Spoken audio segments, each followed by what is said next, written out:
ang hitabo nga sa dihang si Moses naabot na ning dapita na sa kahago niya. Ang mga tao tungod sa kag-astig sa mga tao, pagyon sa mga tao, wala tubig. Patyo na lang giminimo nining lugar na. Unya nagsugo ang Ginoo siya na nabatian mo ginato ni, nabasahan po nato ni nga. Ingon lang ang Ginoo nga, ingon lang ng bato, agas na tubig, istoryahin lang ng bato. Pero sa'yo nahimo ni Moses. Ingon na mo Biblia nga, grabe ka pa mailubod si Moses, di ba? Ingon ba yung Biblia, mapailubod si Moses.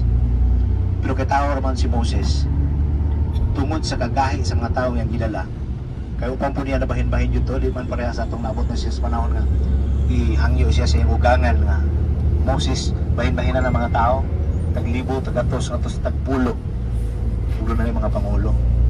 Abi ninyo, atong po yung naibaluan nga si Moses, nga unta, istoryahan na niyang bato mong agas na ang tubig. Pero sa igihimo niya, gibunalan niya ang tubig. Ang bato, kung niagas ang tubig. Ang resulta mga kaigsunan nga, ang tubod nga itong nakita, kagahapon o the other day, pag yun nga mutong ibabaw bitaw sa nibo, nga mao gito nga bato nga gibunalan ni Moses niya agas ang tubig. Kung na-prove nga niya rin ta sa may pitra nga lugar nga lagi tubig, o hantod karon ay tubig. Ang akong nagulaan mga kaigsunan, nganog yun nga ang Ginoo sa kagamay sa nahimo ni Moses nga pagsupak nga istoryahin lang Moses, pero iyagong gibunalan o giagas ang tubig. Apan mao kato hinungdan nga si Moses gipalantaw-lantaw na lang sa yuta nga nagtubod sa dugos o sa tubod honey and milk and honey. Galantaw-lantaw na lang siya.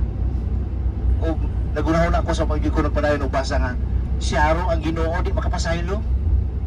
Di makapasaylo sa kakapoy sa pagpadaldala ni Moses sa lilibuan nga mga tao gikan sa yuta sa Ehipto. Pero gamay lang nahimo niyang sala, di makapasaylo ang Ginoo. Sige niyo kung hinugtong anong di makapasaylo ang Ginoo. Kaya pa po ko nagbasa kani sa New Testament. Sa dihang nakabasa na ko sa New Testament, sa Mateo ug sa Marcos, ug atog yung na-prove na sa dihang si Moses, si Kristo, sa dihang nana si Kristo, nagampo siya. Gikapoy po ni si Pedro, si Juan ug si James, gikapoy. Kay grabe magipon yung subidaon na ito. Grabe yung subidaon na itong ipangaduan na ito.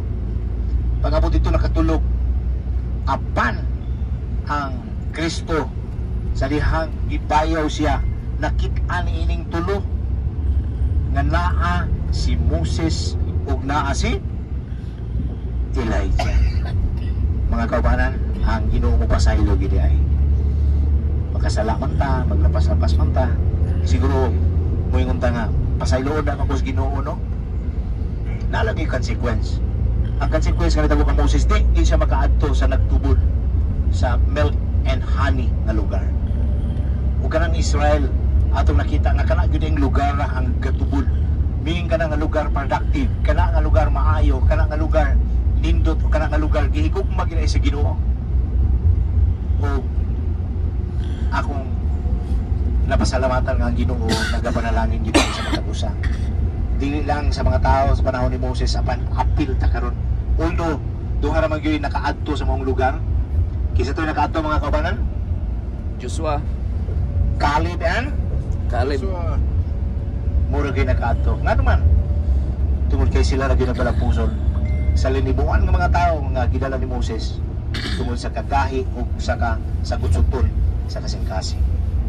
Mga kaubanan, importante ligid kayo na bisan kung kita makasala, kung mangayo na kita pasaylo, tama na yung gingon sa balang kasulatan na kung isugid, di ba? Unang 1:1 na if we confess our sins to the Lord, He is faithful and just to cleanse all our sins and to forgive all our sins.